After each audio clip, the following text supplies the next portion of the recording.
Assalamualaikum warahmatullahi wabarakatuh. Perkenalkan, nama saya Nurul Afria dengan NIM G1S12501.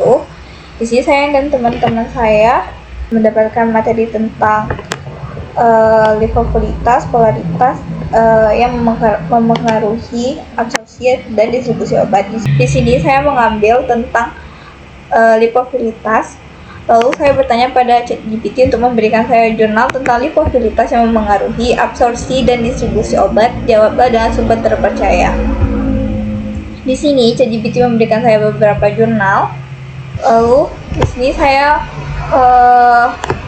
mendapatkan jurnal tentang yang berjudul The Role of Medium Polarity in the Efficiency of Albumin Binding with Hydrophobic Ligands, Experimental Studies and a Molecular Dynamics Investigation. Ini adalah bukti bahwa jurnal tersebut telah terindeks Q1. Lalu jurnal tersebut saya transitkan ke dalam bahasa Indonesia menjadi peran polaritas medium dalam efisiensi peningkatan albumin dengan ligand hidrofobik, studi eksperimental, dan investigasi dinamika molekuler.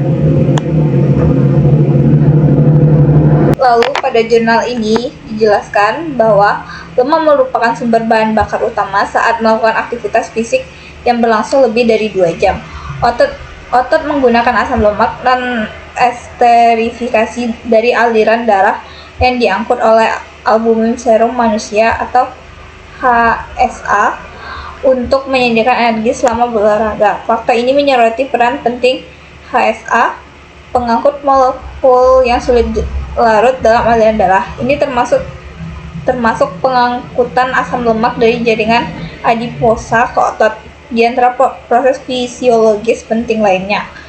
Perannya sama pentingnya sebagai pembawa obat yang secara langsung mempengaruhi farmakokinetik dan farmakodinamik.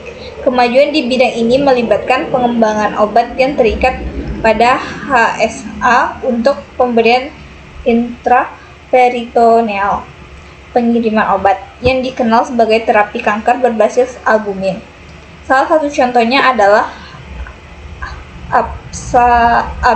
abrasannya formulasi paclitaxel exogen yang terikat HSA yang disetujui oleh FDA dan digunakan untuk mengobati tumor stadium lanjut lokal atau metastasis.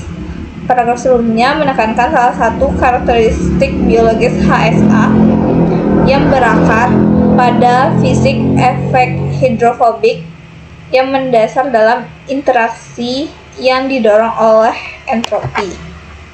Pada penjelasan tadi, saya menarik pertanyaan, yaitu jika interaksi hidrofobik menjadi mekanisme utama pengikatan obat, apakah obat dengan livabilitas tinggi selalu memiliki distribusi jaringan lebih luas dibanding obat hidrofilik?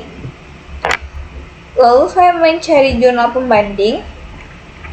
Ini untuk jurnal pembanding berjudul Effect of Lipophilicity on Drug Distribution and Elimination Influence of Obesity.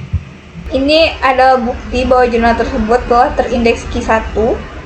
Lalu jurnal tersebut saya transitkan ke dalam bahasa Indonesia menjadi pengaruh livabilitas terhadap distribusi dan eliminasi obat, pengaruh obesitas.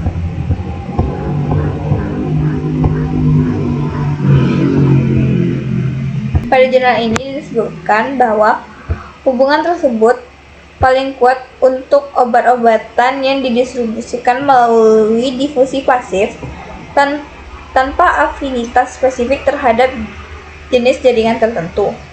Maknanya, efek livabilitas dominan hanya pada obat yang berdifusi pasif, tidak memiliki transporter aktif, dan tidak punya target jaringan spesifik. Jadi, jika mekanisme lain, misalnya transporter ikatan reseptor, maka livabilitas tidak lagi menjadi faktor utama. Lalu dijelaskan juga Untuk obat seperti digoxin yang memiliki afinitas spesifik terhadap otot in vivo, distribusi tersebut sudah luas pada orang dengan berat badan normal dan tidak berubah secara signifikan pada obesitas.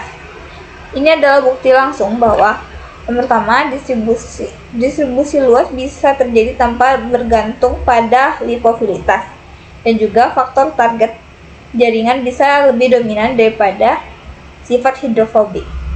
Sekian yang dapat saya jelaskan. Terima kasih.